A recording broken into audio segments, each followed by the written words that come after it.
آزاد digital Lahore سے میں ہوں آپ کے ساتھ ظاہر محمود ناظرین، میرے ساتھ موجود ہیں فرید کیانی صاحب، جنہوں نے آج سے 20-21 سال پہلے جب 2005 کا زلزلہ آیا تو زیرو انویسٹمنٹ سے انہوں نے خیراتی جو کام ہیں ان میں حصہ لینا شروع کیا اپنے دوستوں کے ساتھ مل کر، اور اس وقت جو زلزلہ زدگان تھے ان کے لیے انہوں نے کچھ جو ہے وہ چیزیں اکٹھی کیں، کچھ سامان اکٹھا کیا اور ان کے لیے وہ لے کر گئے، تو وہاں سے ان کو انسپریشن ملی کہ یہ لوگوں کے لیے مستقل طور پر جو خدمت کا ایک سلسلہ ہے وہ چلایا جائے۔ اس کے بعد انہوں نے ایک موقع پر عید کے موقع پر جو ہے وہ قربانی کے جانوروں کی کھالیں جمع کیں اور ان کھالوں کو بیچ کر انہوں نے کچھ ایسا سامان خریدا جس سے یہ اپنی پوری سوسائٹی کو ہر شادی بیاہ کے موقع پر یا خوشی غمی کے موقع پر سپورٹ کرتے ہیں، ان کو نہ صرف سامان مہیا کرتے ہیں بلکہ اس کے ساتھ ساتھ یہ یتیم بچیوں کی شادیاں بھی کرواتے ہیں، اور جب بھی کوئی ایسی مشکل کہیں پر پیش آتی ہے، کہیں سیلاب آتا ہے، کہیں زلزلہ آتا ہے یا کہیں پر کوئی وبا پھوٹ پڑتی ہے، تو یہ اپنے دوستوں کے ساتھ مل کر ان کے لیے نہ صرف سامان اکٹھا کرتے ہیں بلکہ ان کے لیے بہت بڑی جو ہے وہ ڈونیشنز لے کر جاتے ہیں۔ ایمبولینسز انہوں نے اپنی رکھی ہوئی جو پورے لاہور میں فری چلتی ہیں۔ تو آج ہم ان سے بات کرتے ہیں اور جانتے ہیں کہ یہ جو خدمت کا ایک ان کے ذہن میں خیال آیا وہ کیسے آیا اور کس طرح یہ سلسلہ شروع ہوا، اور دیکھتے ہی دیکھتے 20-21 سالوں میں یہ اتنا بڑا پروجیکٹ کیسے بن گیا کہ ایک بہت بڑی کمیونٹی کو یہ مفت میں ایسی سہولیات مہیا کر رہے ہیں جو کہ لوگوں کا خواب ہوتا ہے کہ کوئی ان کا ہاتھ بٹھائے۔ تو فرید کیانی صاحب، پہلے تو آپ کا بڑا شکریہ کہ آپ کمیونٹی کو اس طرح جو ہے وہ فیسیلیٹیٹ کر رہے ہیں، لوگوں کی خدمت کر رہے ہیں۔ یہ سلسلہ شروع کیسے ہوا ہے، اس کی کہانی ذرا اپنی زبانی سنائیے گا۔ بسم اللہ الرحمن الرحیم۔ میں سب سے پہلے آپ کے چینل کا آزاد ڈیجیٹل کا بہت مشکور ہوں کہ آپ نے اپنا قیمتی وقت نکالا۔ تو ہم نے 2005 میں جب بالا کوٹ میں زلزلہ آیا تو اس کام کا آغاز ہم نے وہاں سے کیا، صراط مستقیم کے نام سے۔ تو وہاں سے ہم دوستوں نے مشورہ کیا، سامان وغیرہ اکٹھا کیا، تقریباً 2 بستے سامان کے سرجیکل کا سامان وہاں پر لے کر ہم گئے۔ تو پھر سمجھ لیں کہ ایک دل میں ایک تڑپ پیدا ہوئی، انسانیت کی خدمت کا جذبہ پیدا ہوا۔ تو پھر ہم نے دوستوں نے سب نے مل کے یہ فیصلہ کیا کیوں نہ کہ ہم ایک چھوٹا سا ادارہ بنائیں تاکہ فی الفور انسانیت کی خدمت کے لیے پہنچا جا سکے وہاں پہ۔ تو پھر اپنے گھر سے ایک بیٹھک میں افتتاح کی، چند برتن بنائے، عید پہ کھالیں اکٹھی کی، وہاں سے پھر افتتاح کیا اس کام کا ہم لوگوں نے۔ تو یہ کتنا ٹائم لگا کہ اب تو 20-21 سال ہو گئے نا کہ آپ کا اب تو کام کافی بڑھ چکا ہے، لیکن شروع میں بہت زیادہ مشکلات ہوتی ہیں، کوئی دوست جو ہیں وہ ساتھ نہیں دیتے یا وہ لوگ یہ کہتے ہیں کہ شاید یہ آپ ایک اپنا ایک نیا سلسلہ شروع کرنا چاہ رہے ہیں، تو شروع میں کیا مشکلات پیش آئیں؟ مشکلات الحمدللہ رستے اللہ کی ذات نکالتی ہے جی۔ مشکلات جیسے آتی ہیں اللہ ہی اس کو پوری کر دیتا ہماری۔ بس جذبہ ایسا تھا کہ ایک اکیلا ہی چلا تھا جانب منزل، لوگ ملتے گئے، کارواں بنتا گیا۔ ہر دوست نے بڑا سپورٹ کیا مجھے، اور اس کام کو میں لے کے جیسے چل رہا ہوں الحمدللہ۔ اب سمجھ لیں کہ وسیع سے وسیع تر ہوتا جا رہا ہے۔ پہلے ہم نے برتن بنائے، پھر سرجیکل کا سامان بنایا، پھر پرانے کپڑے اکٹھے کر کے دور دراز علاقوں تک پہنچائے۔ نیو اسپتال کے اندر دسترخوان کا انتظام کیا، سردیوں کے اندر چائے کا وہاں پہ ہم نے انتظام کیا، بچیوں کی شادیوں کا معاملہ، کفن دفن کا معاملہ، پھر ایمبولینس بنوائی الحمدللہ۔ پچھلے سال ہم نے اے سی والی ایمبولینس اس علاقے کو دی ہے، اور مستحق جو مریض ہیں الحمدللہ ان کو فری لے کے جا رہے ہیں، فری لے کے آ رہے ہیں، کوئی پیسہ نہیں۔ اور یعنی کہ سمجھ لیں ابھی پچھلے 2 سال پہلے علاقے کے لیے ہم نے بلڈنگ خریدی ہے ویلفیئر ٹرسٹ کے لیے۔ تو سمجھ لیں کہ دوستوں کا تعاون ہے، سارے بھائی مل کر اس میں کام کر رہے ہیں۔ تو انشاءاللہ اب اس ٹارگٹ ہے کہ وہاں پہ ہم اس بلڈنگ کو انشاءاللہ اس کی تعمیر کی طرف ہم جا رہے ہیں۔ ایسا سمجھ لیں کہ یہ اللہ پاک کی طرف سے سارا معاملہ یعنی کہ ہو رہا ہے۔ اچھا، میں نے بڑے قصے کہانیاں سنے کہ ہر ویلفیئر کا کام جو آپ نے شروع کیا اس کے پیچھے کوئی نہ کوئی ایسا کام تھا جو آپ کے ذات کے ساتھ پیش آیا۔ آپ جس طرح آپ چائے آپ دیتے ہیں میو ہاسپٹل میں جا کے، تو چائے کی ایسی کیا ضرورت ہے؟ یہ تو ایک لگژری میں آتی ہے۔ جی لگژری ایسا ہی ہے کہ وہاں پہ 1-2 دفعہ میں رات کے ٹائم جب گیا میو اسپتال کے اندر تو ہمارا اپنا سمجھ لیں کہ ایک دل کیا کہ چائے پی جائے وہاں پہ۔ جب میں کنٹین پہ گیا تو وہاں پہ ایک 100 روپے چائے کا کپ تھا۔ تو میرے ذہن میں ایک بات آئی کہ وہاں پہ جو دنیا باہر بیٹھی ہوئی ہے، کیمپوں کے اندر بیٹھی ہوئی ہے، پیشنٹ کے ساتھ جو لوگ آتے ہیں، وہ جو ٹیسٹ کے پیسے نہیں ہیں یا میڈیسن کے پیسے نہیں ہیں، تو وہ 100 روپے کا کنٹین پہ جا کے کپ چائے کا کیسے لے گا؟ تو پھر وہی ہماری دوست ہیں جو ہم نے ان سے کیا کہ یار چائے نہ ہو کہ ہم وہاں پہ رات کو مریضوں میں اور ان کو جو وہاں پہ لواحقین ہیں ان کو چائے دیں۔ تو سب دوستوں نے اس میں بھی بڑا اپریشیٹ کیا۔ ہم نے پچھلے سال پھر ایسا کیا کہ 4 ٹینکیاں بڑی، تقریباً 100 لیٹر چائے ہے، 600-700 کپ بن جاتا وہ چائے کا۔ وہ چائے پھر ہم لے کے وہاں پہ گئے تو وہ دنیا جو رات سردی میں بیٹھی ہوتی تھی باہر فٹ پاتھ کے اوپر ہاسپٹل کے باہر، ان کو چائے ساتھ رس دیے تو وہ لوگ بڑا ہمارا شکریہ بھی ادا کیا اور انہوں نے بڑی خوشی کا اظہار کیا. تو انشاءاللہ اسی سال ہم نے اس کو دوبارہ کنٹینیو رکھا ہے الحمدللہ. وہاں تو روزانہ آپ 100 لیٹر چائے لے کے جاتے ہیں؟ سر یہ ہوتا ہے ہفتے میں تقریباً 4 دن 3 دن ایسا ہوتا ہے، اور 2 دن بھی اس میں ہماری بھی بریک آ جاتی ہے، کوئی فائنینشلی طور پہ کوئی معاملے ہمارے ہو جاتے ہیں بند. تو الحمدللہ آپ کو دکھا سکتے ہیں کہ اس دفعہ ابھی بھی ہم انشاءاللہ 7:30 بجے یہاں سے نکلیں گے. چائے ادھر تیار ہو رہی ہے ویلفیئر سوسائٹی میں، اور رس وغیرہ بھی آ گئے ہیں انشاءاللہ. جب تک ہمت ہے جی انشاءاللہ کریں گے. اور یہ جو بچیوں کی شادیاں کروانے کا آپ نے سلسلہ شروع کیا کہ یتیم بچیوں کو شادیاں کرواتے ہیں، تو کیا کرائٹیریا ہے، کس طرح آپ ان لوگوں کی ہیلپ آؤٹ کرتے ہیں، یا یہ آغاز آپ نے کیوں کیا؟ 2013 کے بعد ہم نے اس میں ایک دو دفعہ، ایک ہمارے دوست ہیں حاجی عبدالغفور صاحب، میں نام ان کا اس لیے لیتا ہوں، اس کام میں انہوں نے ہمارے ساتھ بہت تعاون کیا. ہم نے اجتماعی شادیاں کروائی تھیں پہلے 25-25 15-15 20-20 جوڑوں کی. تو وہاں پہ انہوں نے ہماری سپورٹ بھی کی تھی. تو اس کے بعد پھر وہ سلسلہ ہمارا کو ٹوٹ گیا اجتماعی شادیوں والا. پھر ہم انفرادی طور پہ بچوں کی شادی کی طرف آ گئے. جو بچے جو حالات ہیں ہمارے ملک کے اندر وہ آپ کے سامنے ہیں. کوئی غریب آدمی ہے، وہ اپنی بچی جب جوان ہوا ہے گھر میں بیٹھی ہے جہیز نہ ہونے کی وجہ سے، تو ہم نے پھر اس کے ساتھ یہ ہیلپ آؤٹ شروع کی. ہم اس کو تھوڑا بہت جہیز ساتھ تھوڑا بہت سامان بستر وغیرہ بنا کے دے دیتے ہیں تاکہ اس کے ساتھ اس کی مدد ہو جائے، بچی اس کی اپنے گھر کے مجھے میں چلی جائے. اچھا، تو یہ بھی ہوتا ہے کہ ہمارے یہاں جب کوئی آفت آتی ہے، اس طرح سیلاب ہو گیا، زلزلہ ہو گیا، اس وقت تو بہت سارے لوگ جاتے ہیں ان کی سپورٹ کرنے، کھانے لے کے جاتے ہیں، سامان لے کے جاتے ہیں. اب آبویسلی اس کے بعد عمومی طور پہ یہ معاملات سارے گرمیوں میں ہی ہوتے ہیں، تو سردیاں آتی ہیں تو بڑا ان کو مسائل کا سامنا کرنا پڑتا ہے.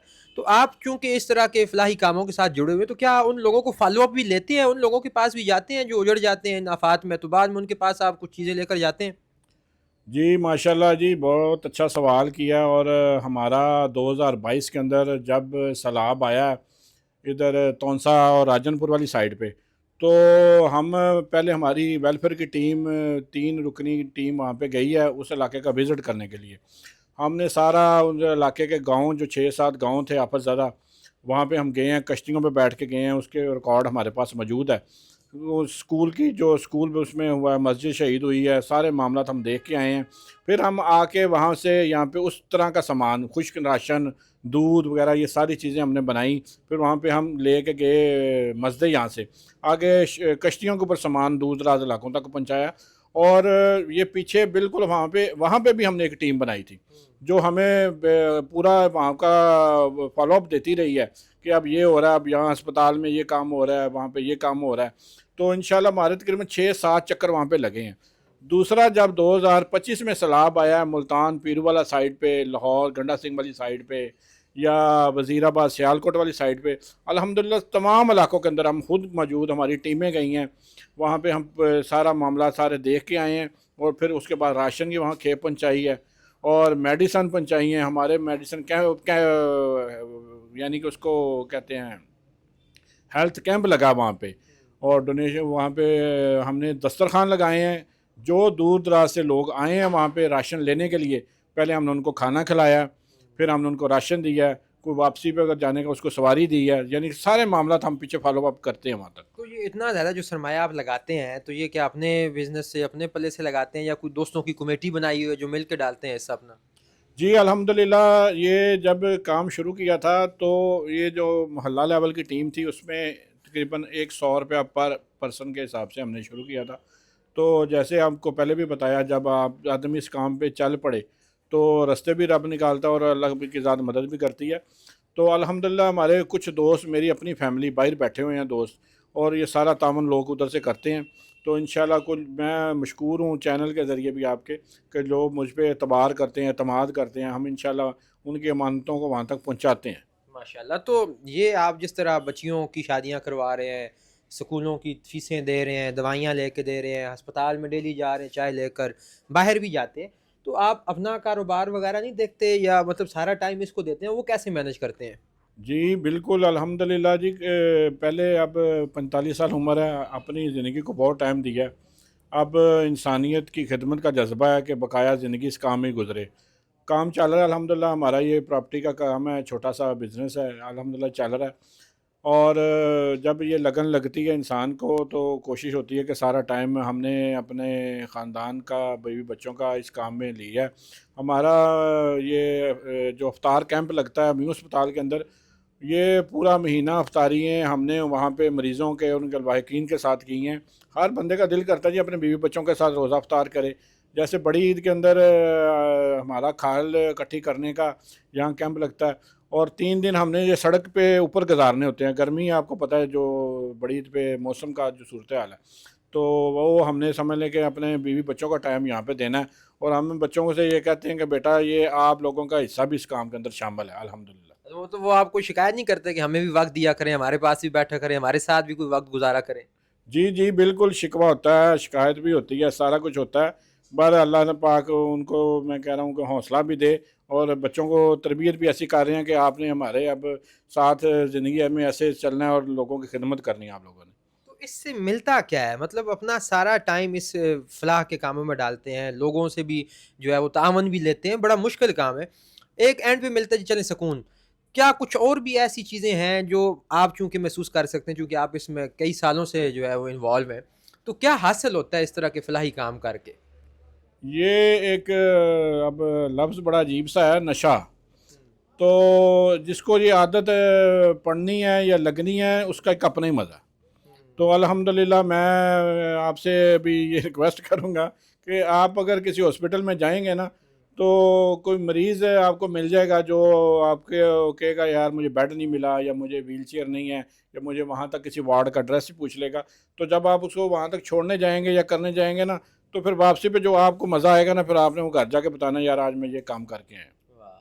تو کس نام سے فاؤنڈیشن چلا رہے ہیں اور کہاں کہاں یہ کام کرتی ہے؟ الحمدللہ جی بہار شاہ ویلفیئر ٹرسٹ باقاعدہ طور پہ 2013 میں اس کو ہم نے رجسٹرڈ کروایا تھا. تو اب 2013 سے 2026 تک ہر سال اس کی رینیوبل ہوتی ہے، آڈٹ رپورٹس بھی ہیں. اور جو کام یہاں پہ ہو رہا ہے اور لیگل طریقے سے ہو رہا ہے، جیسے کہ کووڈ کے اندر ہم نے کام کیا. جب یہ سڑک کے اوپر کچھ سائیکل بھی نظر نہیں تھی آ رہی، اور ہماری ایمبولینس پوری یعنی اس علاقے کے اندر کام کر رہی تھی.